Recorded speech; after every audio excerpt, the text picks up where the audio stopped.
سلام سلام. سلام، حال شما؟ سلام، خوب هستین شما؟ خیلی ممنونم، خیلی ممنون. اه، خوب به موقع شروع کردیم. اومدیم. بله، من همینجوری آماده نشسته بودم اینجا که عالی. کار خیلی رو ممنون شروع برای بکنم. که دعوت دیوان رو قبول کردین. خواهش میکنم، خیلی باعث خوشحالی منه که شما رو میبینم و به اینکه همچنین من شخصا کارهای شما رو دنبال میکنم تو صفحه اینستاگرامتون و به هر حال برای خود من خیلی جالبه، دلم میخواد بیشترم بدونم. خیلی ممنونم. سلامت باشید. باعث افتخاره. به هر حال من خوشحالم که حالا این اتفاقات مربوط به کرونا حداقل این معاشرت‌های ویدیویی رو رونق داد. شاید اگر اینطور نبود این گفتگو هم برگزار نمی‌شد. بله. نمیدونم. همیشه به هر به حال هر حال از هر بحران و هر موضوعی باید یه راه بیرون آمدن برای مثبت پیدا کرد. برای همینطور. منم به هر حال این آشنایی اه، خیلی دلنشینه. متشکرم و همچنین برای من. شما اگه بشه از خودتون شروع کنین که برای ما بگین که به هر حال اطلاعاتی ما بیشتر از شما داشته باشیم، بعد وارد بله، موضوع حتما. گرافیک بشیم. خواهش میکنم. من محسن ولیحی هستم. شغلم طراحی گرافیکه. تحصیلات دانشگاهیم هم همینطور. از حدود اواخر دهه 70 همزمان با دوره دانشجویی کار حرفه‌ای رو هم شروع کردم و همچنان آموختن درباره گرافیک و دیزاین رو از منابع غیر دانشگاهی که این روال تا الان ادامه داشته و نمیدونم تا کی شاید ادامه داشته باشه همچنان. اینکه حالا شاید کارو خیلی زود شروع کردم، دلیلش این بود که همون ترم شاید دوم دانشگاه من احساس کردم که یک فاصله خیلی زیادی هست بین آموزه های دانشگاه و اون چیزی که من بیرون میبینم به عنوان محصول گرافیک، که احساس میکردم که اون اتفاق قرار نیست بیفته چون درباره‌اش صحبت هم نمیشد. شاید البته اگر صبور میبودم این اتفاق میافتاد، ولی خوشبختانه صبور نبودم و این اتفاق هم نیفتاد. حالا اگر بخوام براتون مثال هم بزنم شاید برای دوستان دیگه هم جالب باشه. به طور مثال من پوسترهایی میدیدم همون سالها که به در و دیوار شهر نصب شده بودن.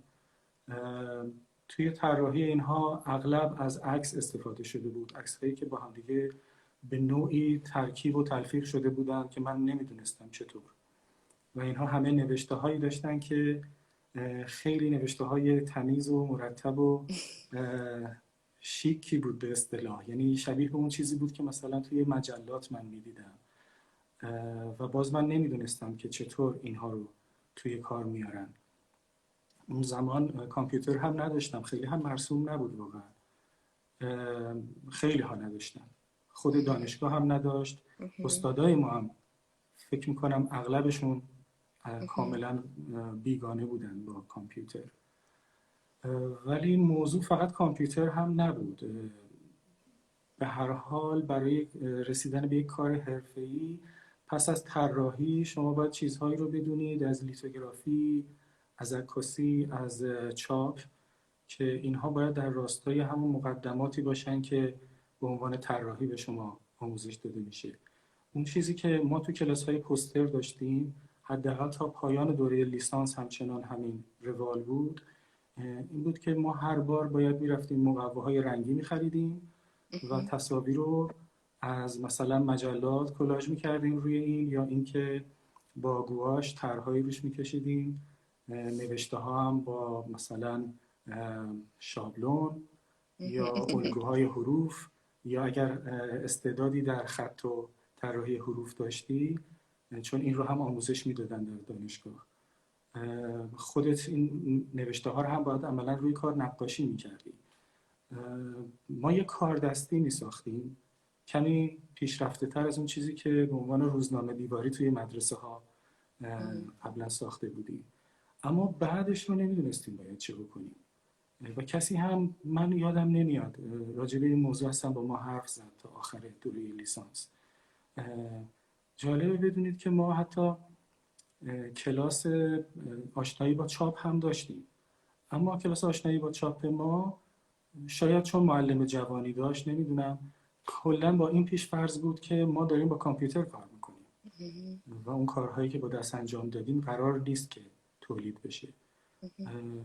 خوب خاطرم هست که حالا شاید اگر بعضی از هم دوره های من، هم کلاسی های من این برنامه رو میبینن الان، حتما اونا هم به یاد میارن که توی اون کلاس چاپمون برای امتحان معلممون یک سوالی مطرح کرده بود که یک سوال تشویقی هم بود فکر میکنم، یعنی میگه اگر این رو کسی جوابش رو برای من بیاره من مثلا 2 نمره اضافه میدم برای نمره امتحانش. و اون سوال کاملا یک چیزی بود درباره چاپ، یعنی باید شما یک بخشی از فتوشاپ، برنامه فتوشاپ رو میشناختید و میدونستید که فلان آپشن توی قسمت تنظیمات رنگ فتوشاپ و تعریف پروفایل ها به اصطلاح این چه تغییری ایجاد میکنه.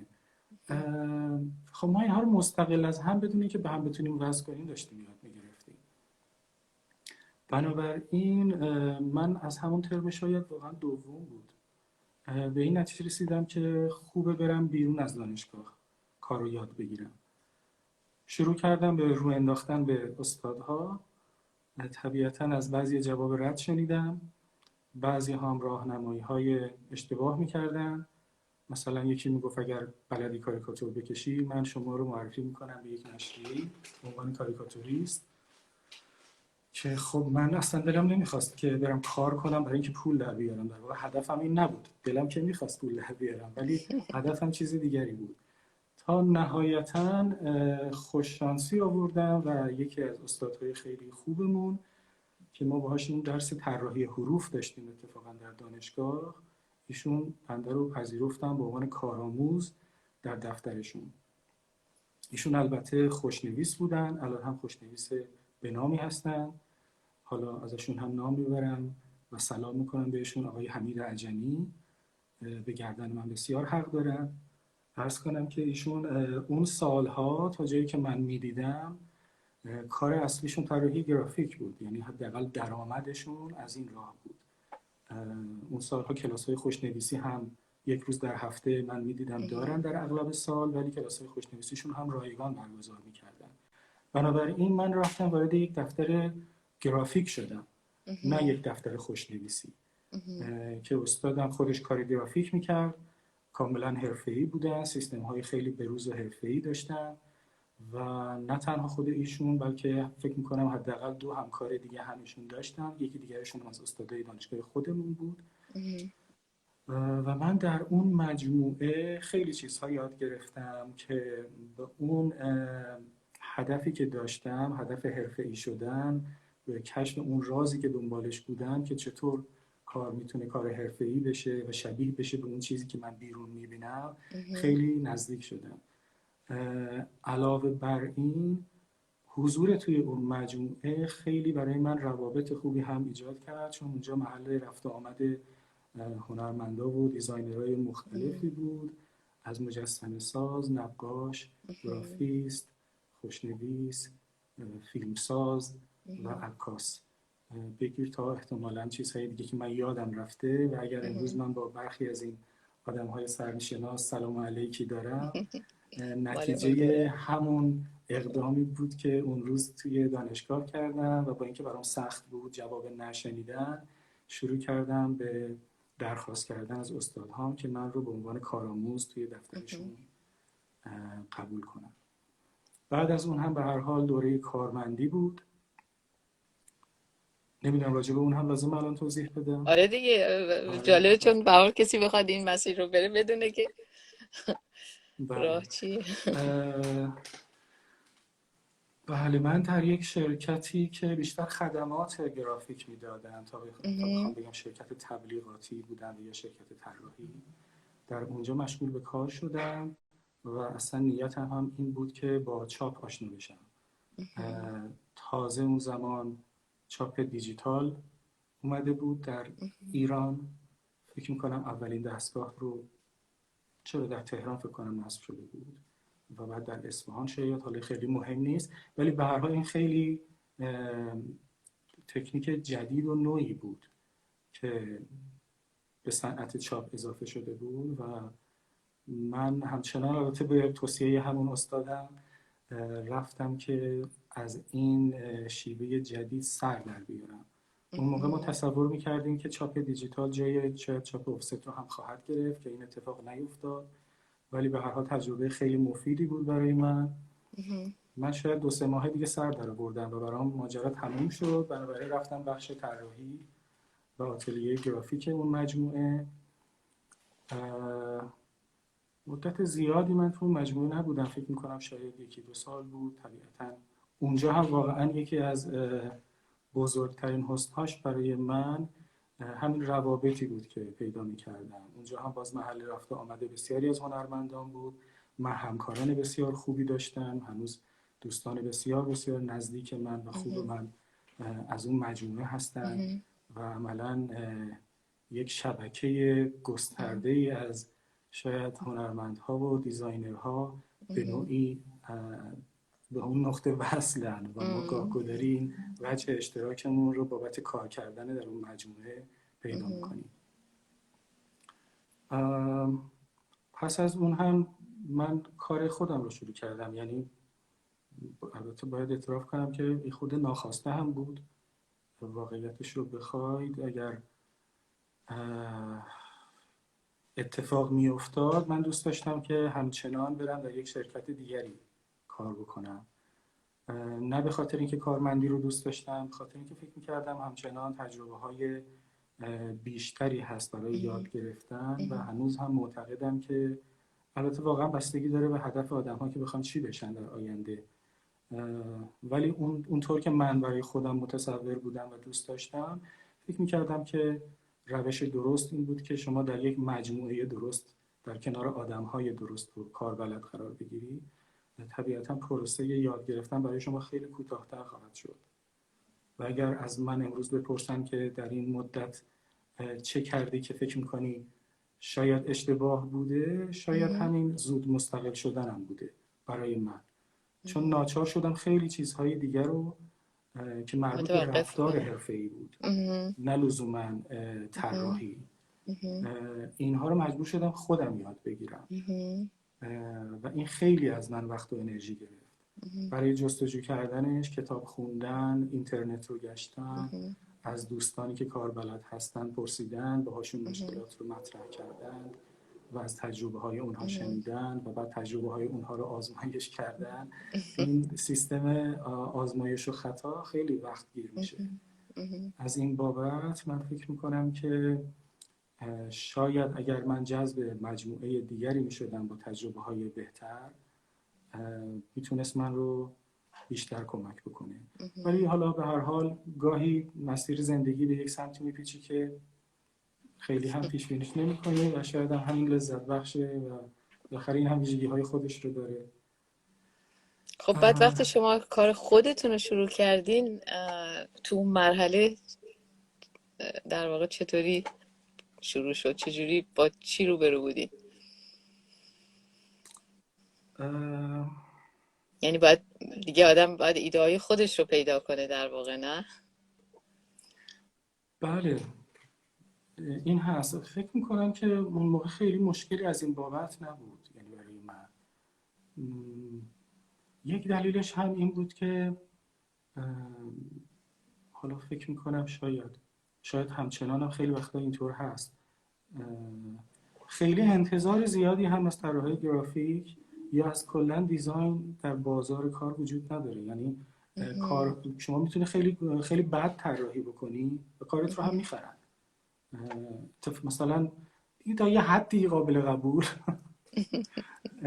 اینکه حال کسی رو به هم نزنه ولی ارزون باشه. ولی اگر ارزون باشه مشتری داره. خب احتمالاً دلیلش همینه که این همه کار بد زیاده. به قول حالا یکی از اساتید گرافیک بد کسی هم نمیکشه، در نتیجه میشه خیلی هم زیاد کار بد کرد. اون داستان پیدا کردن ایده شاید اون موقع خیلی هم دغدغه مهمی نبود، بیشتر دغدغه شخصی بود. امثال من خیلی خودمون دوست داشتیم که کار خوبی انجام بدیم. خیلی به ندرت پیش می اومد که سفارش دهنده‌ای باشه که اون هم کار خیلی خوب خوب بخواد. بخواست. آره، تعریفش اصلا از کار خوب با تعریف شما نزدیک باشه یا منطبق باشه. بنابراین آره، چالش من اون موقع این نبود. فکر میکنم که به هر حال من اون زمان سفارش دهنده های نسبتاً خوبی هم داشتم و این که میگم شاید یه جورایی ناخواسته درگیر استقلال کاری شدم همین بود که من خیلی زود سرم شلوغ شد و خیلی زود به پول رسیدم و خب این برای من خیلی جذاب و وسوسه کننده بود، چون بهم احساس موفقیت میداد اینکه من تونستم این کار رو انجام بدم به هر حال. و طبیعتا خب بالاخره پول وقتی وارد زندگی میشه شما راحت تر خواهید بود، به یک سری آرزوهاتون زودتر احتمالاً میرسید، اونهایی که با پول میشه بهش رسید. ولی حالا به هر حال غیر از این که به نوعی زندگی رو تسهیل میکرد، باعث اعتماد به نفس من هم بود و خب خیلی خیلی خیلی زیاد برای من جذاب بود. در نتیجه من همون استقلال کاری رو ادامه میدادم. چالش من شاید اون زمان یکی از مهمتریناش نیست که به یادم میاد این بود که باید درسمو تموم میکردم و نمیشد. یعنی من هر زمان که می اومدم از کار یه جوری مرخصی بگیرم احساس میکردم دارم مشتریامو از دست میدم و خیلی نگران میشدم و هی این رو مینداختم عقب. در واقع فوق لیسانسم رو یک جایی هم بیخیالش شدم واقعیتش رو بخواید. یعنی به خودم گفتم که حالا مهمم نیست که مدرک داشته باشی، حالا بالاخره همون لیسانس هم خوبه و اصلا مدرک مگه مهمه؟ مهم کاره که تو داری کار میکنی و از اینجور مقایسه ها که مثلا چند نفر مگه میشناسی مثل تو الان توی این موقعیت باشن. و خیلی به خودم از اینجور دلداری ها میدادم.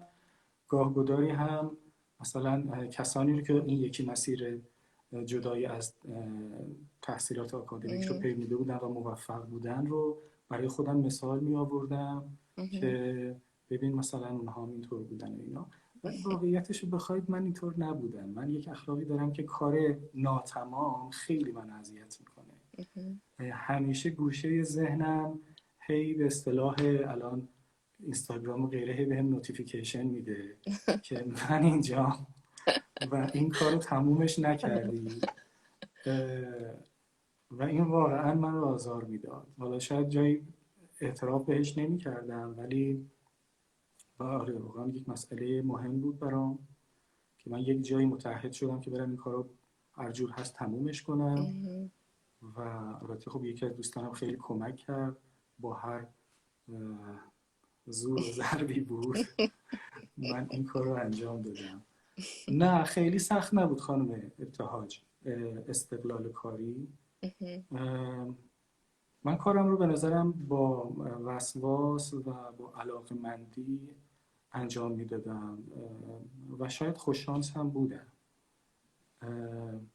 خوششانس از این بابت که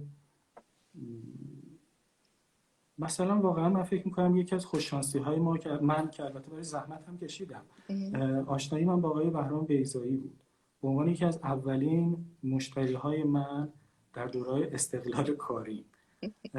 من البته با ایشون خیلی کم در همون شرکتی که کارمند بودم آشنا شدم.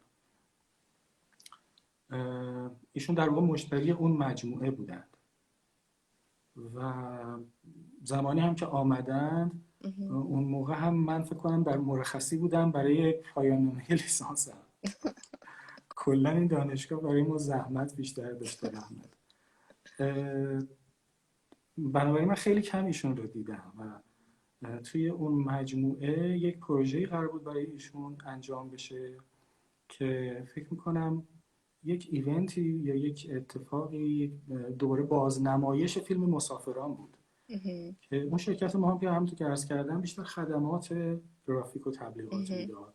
بنابراین برای برگزاری اون ایونت که یک جنبه حالا نمایشگاهی داشت و قرار بود استندهایی باشه و پوسترهایی باشه و کاتالوگ‌هایی و اینها، ایشون مراجعه کرده بودن. من خیلی توی اون اتفاق نبودم.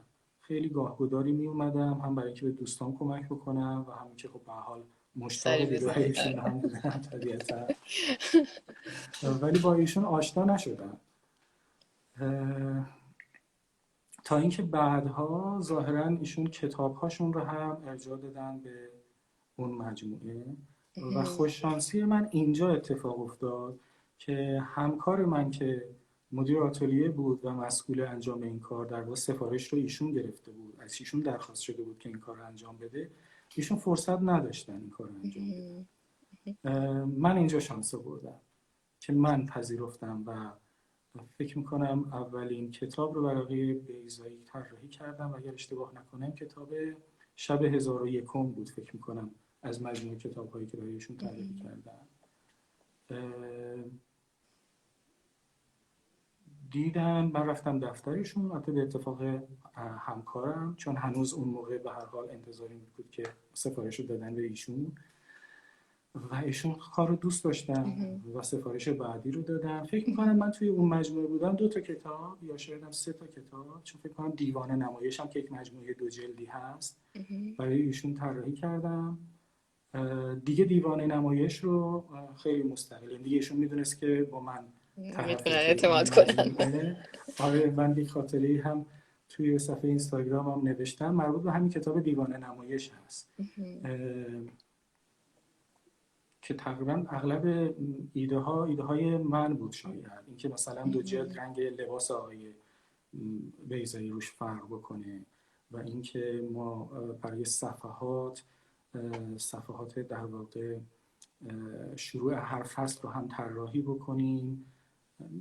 واقعا حالا الان که نگاه میکنم نمیتونم بگم خیلی کار خارق العاده ای انجام دادم برای اون زمان، ولی کار خوب و آبرومندی بود و من خیلی هم با ترس و نگرانی ایده هم رو بهشون نشون میدادم، مثلا سرفصل هایی که با خط نستعلیق طراحی کرده بودم و ایشون خیلی پسندید، یعنی من نشون میدادم ایشون گفت خوبه و من باورم نمیشد. ولی به هر حال من از اون مجموعه که خداحافظی کردم دیگه پرونده همه چیز بسته شده بود. در واقع سفارش دهنده‌ای که کار آقای بیضایی رو پیگیری میکرد ناشر کتاب‌های ایشون بود که اینها گشتن من رو پیدا کردن. یعنی روزی با من تماس گرفتن و گفتن شما چرا نیستید؟ گفتم خب قرارم تا ابد من اونجا باشم. گفتم که ما تلفن شما رو از همکاراتون خواهش کردیم بهمون بدن و می‌خواستیم بپرسیم آیا حاضرید همچنان همکاری بکنید با ما، چون کار کردن با شما تا الان برای ما راحت بوده.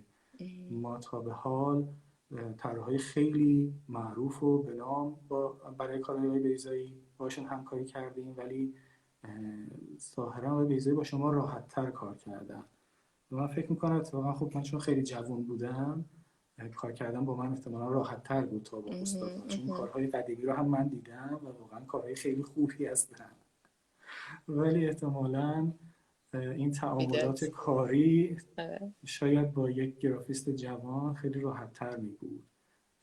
هم به هر حال من اون حجب و احترام و اینها رو خیلی برام تاثیرگذار بود توی رابطه و هم ایشون به یک اعتمادی رسیده بود. خوب بود این همکاری. به هر حال آره، بخشش زحمت من بود و بخشش هم شاید خوششانسی. از این قبیل اتفاقات خب به هر حال افتاد و سر من شلوغ شد و کارهای دیگه‌ای هم همینطور ادامه میدادم و اون زمان هم به هر حال ارزش پول ما کمی بیشتر بود یا خیلی زیادتر بیشتر بود. در نتیجه اون تلاشی که میکردی به یک جایی میرسید. آره متاسفانه که من باید اینو بگم الان خب خیلی سخت‌تر شده، ولی بالاخره همیشه ما یک راهی پیدا کردیم و حتما بعدا باز پیدا میکنیم. ولی چرا تو چه اتفاقی شما به این سمت رفتین برای گرافیک؟ یعنی چجوری متوجه شدین که این رشته شماست؟ یعنی برای مثلا من متوجه نشدم واقعیتش بخواد که این رشته من، چون مثلا اطلاع نداشتم که همچین چیزی هست. من دیپلم ریاضی گرفتم و اغلب کنکور تجربی دادم و در نهایت گرافیست شدم. علت این دور زدن ها هم بیشتر از روی ناآگاهی بود. در خانواده ما، من فرزند آخرم به اصطلاح تتقاری، با یک اختلاف سنی نسبتا زیاد از خواهر و برادرها. من اون زمانی که دبستان میرفتم فکر میکنم که همه خواهر برادری من دانشجو بودن و داشتن پزشکی و دندان پزشکی میخوندن.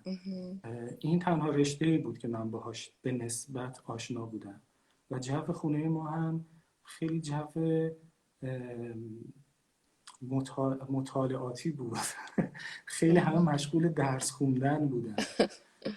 خیلی ناخودآگاه شاید من هم فکر میکردم که باید منم خوب درس بخونم و میخوندم. این هم خانواده از من انتظاری نداشتم، من هم از خودم جز این انتظار نداشتم. کلا بچه حرف گوش کنی هم بودم و خیلی هم وظیفه شناس و فکر میکردم که این وظیفه منه که باید خوب درس بخونم. و همین خوب درس خوندنه هم باعث میشد که به هر حال جامعه خارج از خانواده من مثل مدرسه، مثل اقوام،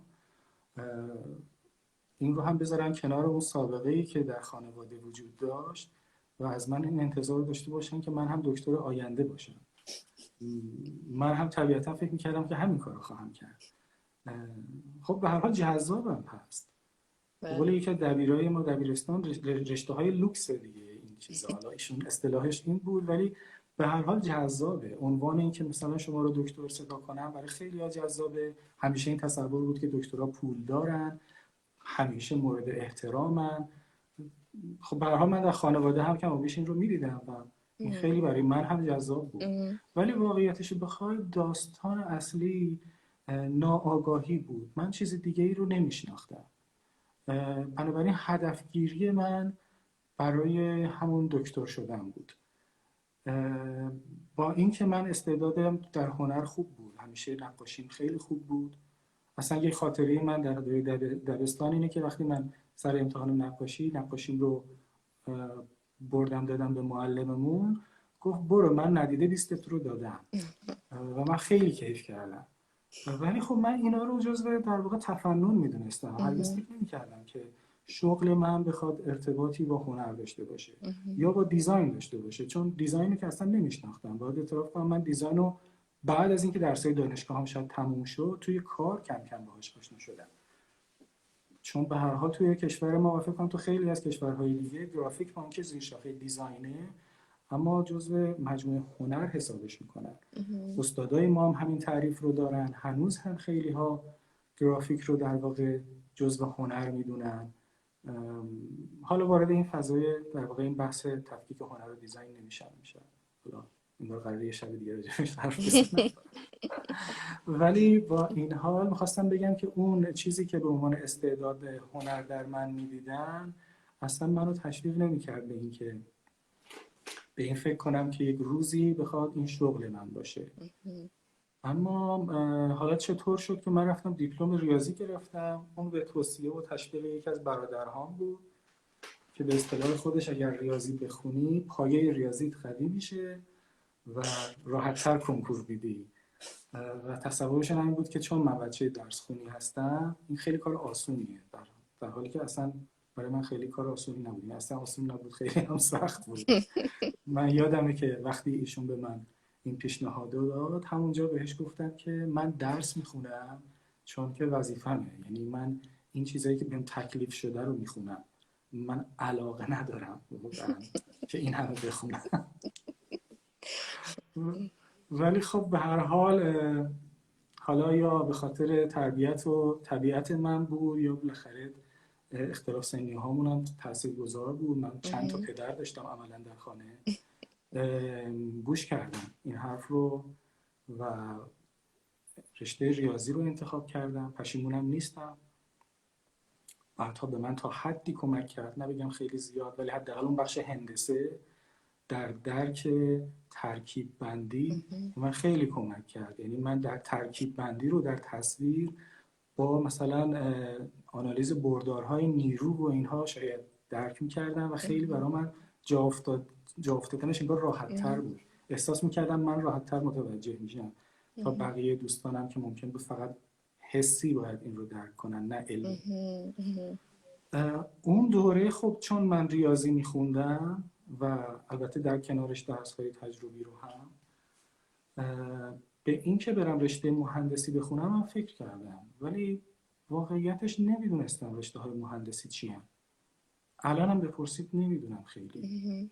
یعنی الانم نمیدونم مهندس برق قدرت یعنی چی مثلا واقعا. خیلی از اینها رو نمیدونم، اسمشون رو موقع شنیده بودم الانم شنیدم، با بعضیش به مرور آشنا شدم، اونم به لطف یک سری از همون همکلاسی ها که خب اغلبشون مهندس شدن بعدها فهمیدم اینا چه میکنن، ولی اون زمان نه متوجه نمیشدم. توی خانواده و اقوامم تا جایی که یادم میاد کسی نبود. یعنی من یک پسر عموی بزرگتری دارم که ایشون رو ما خیلی به عنوان یک آدم فنی میشناختیم و یادمه که رفته بود رشته فنی هم بخونه، یعنی برای مهندسی هم اقدام کرده بود، ولی فکر میکنم ایشون هم همون سال اول یا دوم انصراف داد، ایشون هم اومد سمت دندون پزشکی دوباره. ولی این مشاور هم به من خیلی نتونست کمک بکنه. من کنکور ریاضی دادم سال اول. این رو بگم شاید جالب باشه، نمیدونم هنوز هم همینطور هست یا نه. ما اون سالها 3 بار میتونستیم کنکور بدیم پسرها، چون بعدها یک جای دیگه باید بری سربازی. به طور معمول همیشه 2 سال بود، ولی فکر میکنم سالهای دبیرستان من مصادف بود با شروع کار دانشگاه آزاد. دانشگاه آزاد این امکان رو فراهم کرده بود که دانش آموزا بتونن سال 3 دبیرستان هم کنکور بدن. و خب معلومه دلیلش هم چی بود دیگه، چون شما اگر قبول میشدید میرفتید ثبت نام میکردید و هزینه ثبت نامتون هم پرداخت میکردید، به اصطلاح رزرو میکردید برای سال 4 که دیپلم میگرفتید. مدرسه ما خیلی ما رو تشویق میکرد که هم به عنوان تمرین و هم برای اینکه اونها یه آماری بدن، برای اینکه بگن مثلا ما این تعداد قبولی داریم، ما سال 3 هم در کنکور شرکت کنیم. من سال 3 کنکور ریاضی دادم چون میترسیدم کنکور تجربی بدم، فکر میکردم که ریاضی رو راحت‌تر قبول خواهم شد و سال بعد هم دوباره همین کارو کردم. من هر بار که در این دفعات صرفا برای اینکه هم به مدرسه یک آمار بدم و هم ثابت کنم که من خنگ نیستم کنکور ریاضی میدادم و رشته کامپیوتر در تهران قبول میشدم. ولی خب واقعا هدفم هم همین بود که بگم که خب من قبول شدم، رشته خوبی هم قبول شدم، تهران هم قبول شدم، چون واقعا سخت بود. مثلا که دبیرستان ما دبیرستان شاگرد اول ها بود، تنها مقطعی از دوره تحصیل من بود که من بین یک عالمه شاگرد اول گیر افتاده بودم و نمیتونستم شاگرد اول ها باشم. از اون بابت هم به من خیلی سخت گذشت. ولی به هر حال یکی اون مسئله، یکی دیگه این که به هر حال خانواده تحصیل کرده بودن، خواهر برادرای من، اون انتظاراتم باعث میشد که من اگر قبول نمیشدم به خود احساس سرفکندگی بکنم. خلاصه که ما دانشگاه آزاد رو خرج نجات دادن آبروی خودمون کردیم هر بار. ولی هدفم همچنان همون کنکور تجربی بود، ولی خب خیلی موفق نبودم. مطمئنا دلیلش همین بود که من اونقدر علاقه‌مند به این همه درس خوندن نبودم واقعا. حالا دلایل دیگه هم مطمئنا داشت که از حوصله این صحبت حتما خارجه. یک دلیلش همین بود که من نمیدونم چرا ولی فقط تهران انتخاب میکردم، یعنی به هیچ وجه شهرستانم نمیزدم. در نتیجه اون 2 سالی که من فرصت داشتم کنکور بدم، غیر از سال 3 غیر از اون سال اول که برای دانشگاه آزاد دادم، هیچ کدوم رو قبول نشدم. رشته های حالا دندون پزشکی هم میزدم برای تهران. اون دانشگاه آزاد رو فقط حفظ میکردم. ولی سال آخر دیگه دیدم که نه، مثل این که نمیشه، خیلی ریسک کرد دیگه. من باید برم سربازی و این دیگه خیلی بد خواهد بود. کنکور هنر هم دادم. و اینکه شما پرسیدید چطور شد، از کجا میدونستید؟ نمیدونستم. من فقط میدونستم که من به هنر علاقه‌مندم، نقاشی میکشم، کلاس نقاشی هم رفته بودم، کلاس خوشنویسی هم میرفتم و در مجموع تا همه اینها هم خوب بودم. ولی هیچ چیزی از گرافیک دیزاین نمیدونستم، هیچ چیز اصلا. الان بهش فکر میکنم واقعا خیلی برام روشن به یادم نمونده که من اون روز که گرافیک رو انتخاب کردم چه تصوری چه داشتم. تصوری داشتی؟ مطمئنم توی اون دفترچه کنکور اینها یک توضیحاتی راجبش نوشته بودن. احتمالا فکر کردم که این به هنر ربط داره ولی مدرن‌تر و بروزتر و جدیدتر، با تکنولوژی در ارتباط، پس رشته بهتریه. ولی واقعیتش اینه که نه، این یک اتفاق تاثیرگذار در زندگی من بود. من وقتی رفتم دانشگاه شاید در همون ترم اول متوجه شدم که من بدون اینکه بدونم اومدم جایی که باید می اومدم. چرا؟ چون اون کارهایی که اونجا به ما معرفی می‌کردن و میگفتن این میشه شغل شما، اینا بازی‌های بچگی من بود و من نمیدونستم که اینها اصلا شغله، متاسفانه. یعنی مثلا مثل همین کتاب، طراحی کتاب،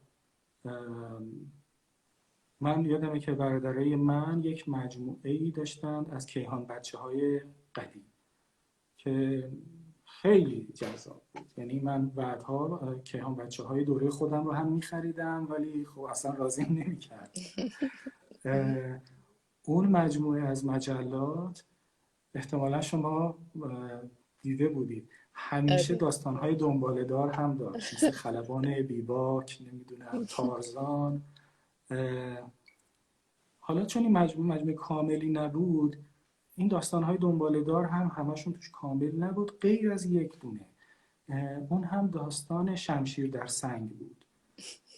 این کامل بود، یعنی ما همه شماره‌هاش رو داشتیم و این قصه هم دقیقاً صفحات وسط مجله چاپ میشد که شما میتونستید جداش کنید. 4 صفحه بود، 2 تا ورق بود که میتونستی از منگنه بکنی. منم بدون اینکه حالا اجازه بگیرم که اجازه دارم یا نه، این مجموعه رو همه رو کنده بودم و دوخته بودم. این رو دیده بودم چون مثلا یکی از برادرای من گاهی از این کارها میکرد. یادم مثلا کتاب تن‌تنهاش رو خودش صحافی کرده بود، چند تاش رو، و من خیلی مشتاق بودم به تماشای این اتفاق. در نتیجه به تقلید از ایشون من اون مجموعه شمشیر در سنگ رو خودم دوختم و برای شیرازه‌ای با پارچه درست کردم و یک جلد مقوایی و طراحی جلد کردم. یعنی صحنه شاخص این داستان رو که همون سندان بود، اون سنگی بود که در واقع شمشیر رو توش فرو می‌کنن، اون رو با مداد رنگی روی این کشیده بودم. دارید اینو خودتون حتما دارید؟ دارم ولی نمیدونم کجاست. آره حتما دارم. احتمالاً جزو کتاب‌های کودکی من توی انباری باید باشه که همین چند وقت پیش سراغش از برادرم میگرفتم که اینا رو شما کجا گذاشتید. ولی حتما دارم و باید پیداش کنم این رو. و چون خطم خوب نبود توی اون سن و برادرم خیلی خوش خط بود، این کارو مثل یک گرافیست به یه خوشنویس سفارش دادم که شما لطفاً اینجا برای من بالا به نستعلیق با این ماژیک مشکی بنویسید شمشیر در سنگ. من این کتاب رو ساخته بودم. یا یادمه مثلا توی کشوی یه قفل پیدا کرده بودم و فکر می‌کردم که خب برای یک جعبه درست کنم. براش یه جعبه درست کردم. اصلا این قفلای معمولی، نمیدونم بهشون چی میگن. و روی اون جعبه هم نقاشی کشیده بودم. واقعا شاید بازاری ترین و ابتدایی ترین طرح ممکن اینو سرنگش کرده بودم، بالا سبز و وسط سفید و پایین قرمز. و دقیقا یادمه که روش هم اون وسط نوشته بودم قلف ایران که خواهرم بهم تذکر داد که قلف نیست، این قفله. اون سال من در دانشگاه فهمیدم که سرگرمی‌های من یه شغله و من همچنان میتونم انقدر خوشبخت باشم که به بازیم ادامه بدم و بابت این بازی‌های من به هم یه عده میان پول میدن. آره واقعا خیلی احساس خوشبختی کردم. احساس کردم که یک نیرویی که حالا برای من خداست تعریفش، من هدایت رو که دارم این هدایت طرف اون کرد. طرف میچرخم، آره دستم رو گرفت و برد گذاشت اینجا که بابا اینقدر نچرخ، شما باید این کار رو انجام بدی. بله، بنابراین میتونم بگم من واقعا نمیدونستم. اونجا تا حدی آشنا شدم، ولی بیش از اون توی کار آشنا شدم. بعدها که وارد در واقع تجربه کار حرفه‌ای شدم، اون زمان من تازه با دیزاین آشنا شدم، فهمیدم که دیزاین چیه، در نتیجه با معماری خیلی ارتباط برقرار کردم و با تمام شاخه‌های دیگه از دیزاین که شما باید مسئله توش حل بکنی به یک روش کارآمد و زیبا. این برای من دیگه اوج لذت بود در زندگی حرفه‌ای، که بتونی یک مشکلی رو حل بکنی، بتونی به یک سوالی پاسخ بدی. اون کاری که هنرمندا میکنن برای من بسیار ارزشمنده و واقعا تحسین برانگیز. میگن یکی از تفاوت‌های دیزاینرها و آرتیست‌ها اینه که آرتیست سوال ایجاد میکنه، پرسش ایجاد میکنه. خیلی ارزشمنده، خیلی خیلی زیاد به نظر من. این کار هنرمنده. ولی میگن دیزاینر سوال رو میاد جواب میده، مسئله رو میاد حل میکنه. اینم ارزشمنده، ولی و این با من بیشتر سازگاره، من از این بیشتر لذت میبرم و بنابراین خیلی خودم رو هنرمند ندیدم واقعیتش بخواد توی این سالها. البته که طبیعتاً آدم میره و میاد، گاهی ممکنه به هنر هم یک سری بزنه، آگاهانه یا ناآگاهانه. به هر حال اینطور بود، این ورود من به گرافیک اینطور بود، ولی خوشبختانه ما با هم خوشبخت شدیم در کنار هم، خیلی سنتی هم رسیدیم بدون هیچ ولی خیلی آگاهی. جالبه این روند. نمیشه گفت که واقعا ناآگاهانه است یا یک چیزی هدایت میکنه بدون که ما از خودمون خبر داشته باشیم. در واقع خودمون هستیم که به یه مسیری داریم میریم دیگه، مجموعه که درش قرار داریم و بعد یه جایی متوجه میشیم که همه اینا با هم پیوند داره و یه مفهومی داشته. خیلی جالبه. بله، واقعا همینطوره، خیلی جالب و جذاب و شاید شیرین باشه گاهی اوقات، خب گاهی هم تلخ میشه، ولی خب بالاخره همینه دیگه. زندگی ظاهراً سیستمش اینجوری تعریف شده، سیستم عامل زندگی اینجوریه که همش در تغییر، غیر قابل پیش بینیه، همش در حال گسستن و پیوستن و تبدیل. آمدن و رفتن و آره خیلی خیلی سخت میشه گاهی وقتا، ولی آدم یک جایی باید به نظرم بپذیره، طبیعت یک چیزی رو باید بپذیره. خیلی سخته، من خودم خیلی وقتا مقاومت میکنم، مخصوصا در برابر یک سری از این چیزهایی که مربوط به زندگیه، این طبیعت زندگی، گاهی وقتا باش مقاومت میکنم بی‌تارو.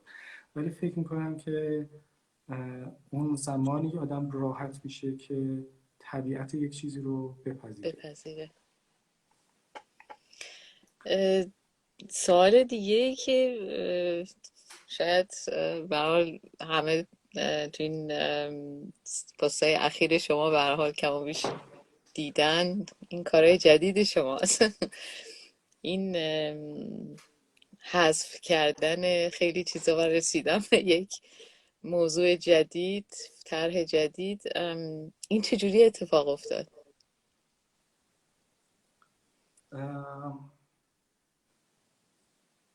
ببین، من واقعیتش رو خیلی فکر کردم به این، چون به هر حال برام جزو چیزایی بود که قابل پیش بینی بود ازم میپرسید.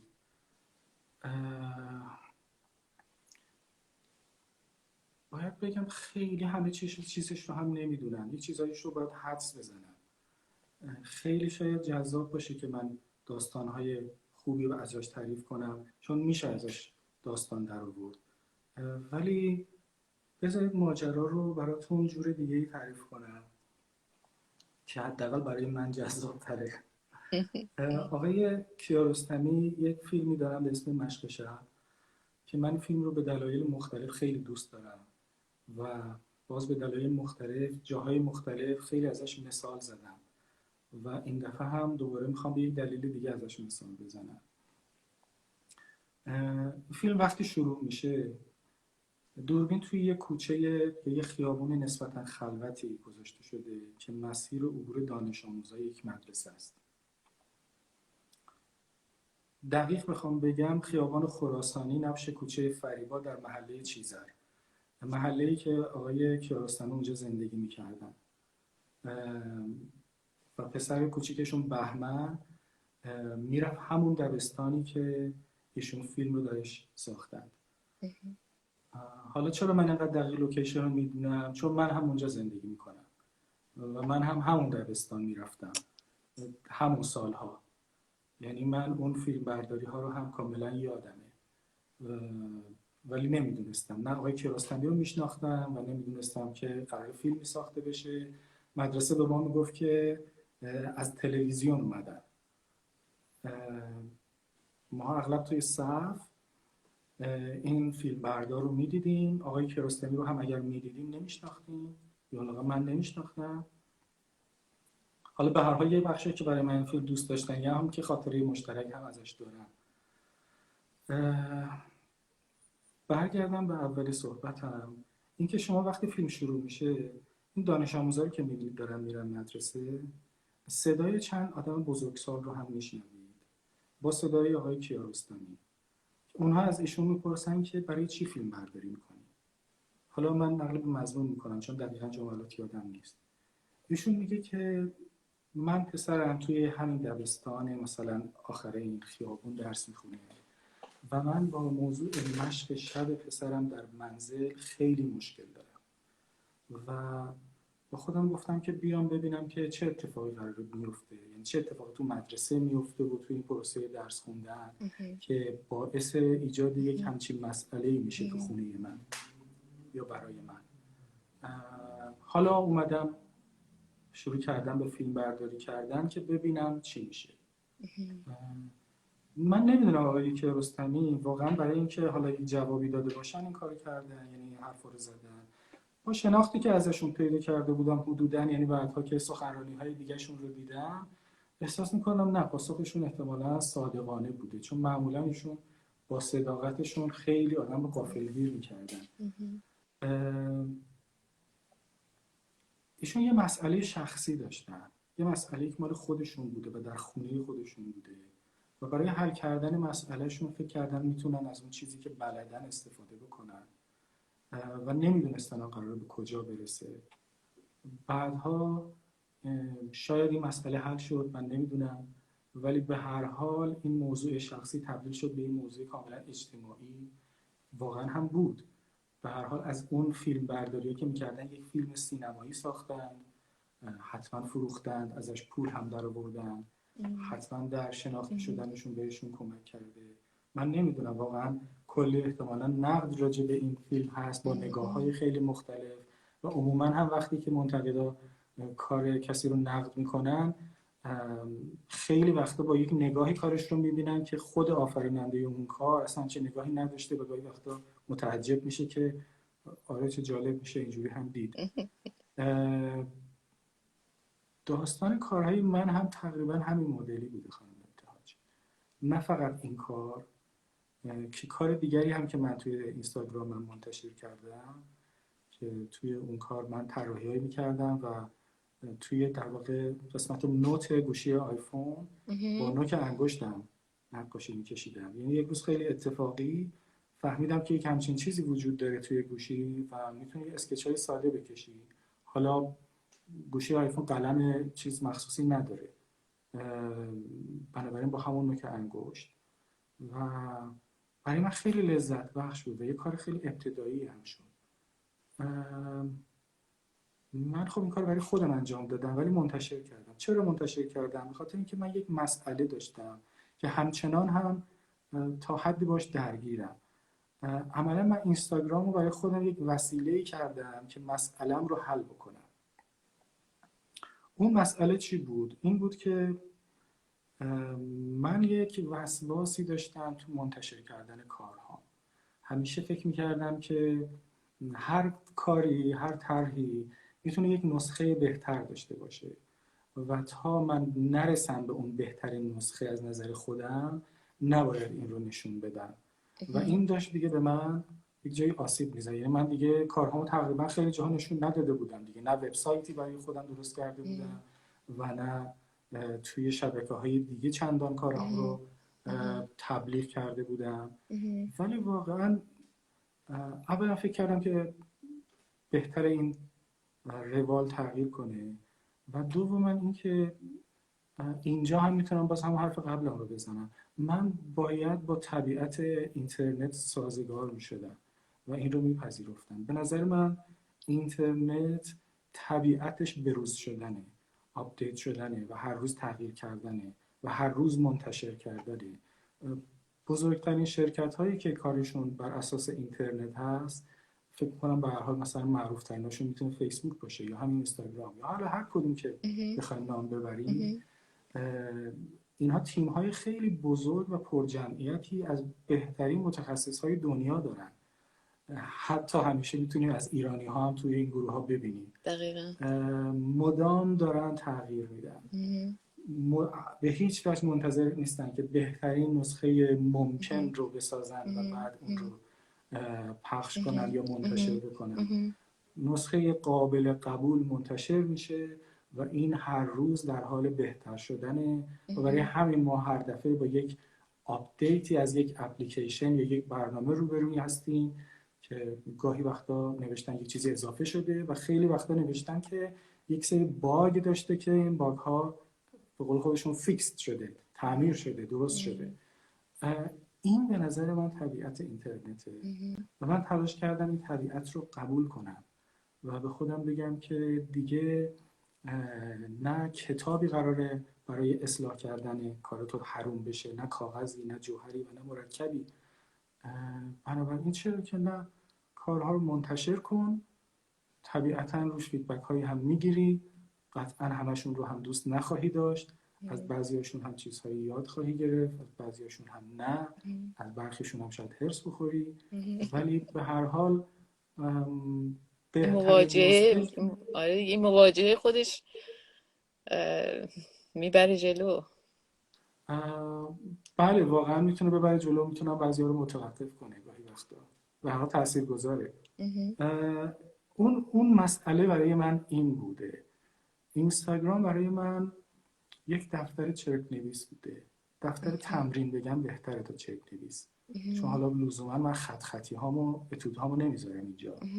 برای من یه جور تراپیه، یک محیطیه که توش بتونم بهتر بشم و واقعا با این باور کار میکنم که هر نسخه از هر کاری میتونه زمان خودش بهترین نسخه باشه.